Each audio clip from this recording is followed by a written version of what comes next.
right, Minnesota Vikings, Chicago Bears, let's talk about this game. But right before that, if you could hit that like and subscribe button, that would be incredible. But yeah, this game to me was really just a tale of two different halves, or actually the tale of different quarters, because for the first three quarters, the Chicago Bears looked like they were in complete control of this game. I mean, just taking the opening drive as an example, they looked dominant. Caleb Williams looked great, completing all of his passes, rushing in for a touchdown. I mean, they just looked like they were on top of everything. And on the flip side, J.J. McCarthy just looked completely frustrated and completely out of touch with what was going on because the Bears defense was suffocating him. They were getting to J.J. multiple times and J.J. had no time to throw the ball. Even the Minnesota Vikings run game was completely non-existent for the majority of this game. And just based on the first half alone, it looked like Chicago was in control even though they didn't have a huge lead or they didn't score a bunch of points. The offense and Caleb Williams looked really good. And the third quarter was basically all the same. I mean, J.J. could not just get anyone open.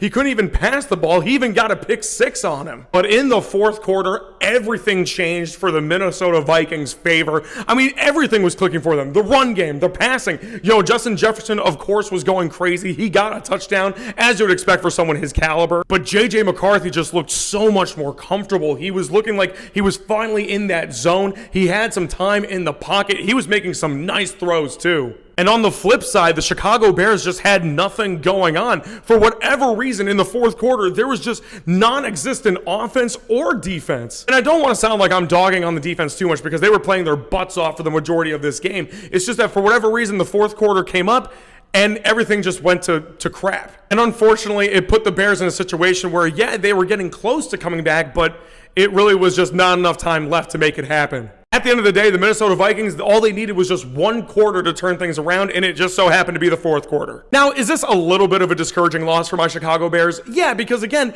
they had control for 3 out of the 4 quarters of this game. I honestly thought that we were going to win this. And the offense, for the most part, looked very smooth, very aggressive, and just what you would expect for having someone like Ben Johnson as your new head coach. But at the end of the day, he is still the new head coach for this team. He's still getting used with these players. And Dennis Allen, our new defensive coordinator, did a great job as well, but again, there is going to be some bumps in the road here. I don't think this loss is anything too crazy. I mean, there were a lot of mistakes, especially with a lot of those false starts for the offensive line in the first half, but there were plenty of signs and plenty of moments that this Chicago Bears team could be a big problem for a lot of teams, not only in the NFC, but for the entire NFL. Give props where it's due to the Minnesota Vikings and J.J. McCarthy, who played very good, especially when it mattered most. But I do still have a lot of hope for the Chicago Bears team. If we can just see them stick the landing, keep that same energy that they had for the majority of the game into the fourth quarter, then this team is still going to be very dangerous and also very fun to watch. So for me, I am choosing to be very optimistic about this team still. But please,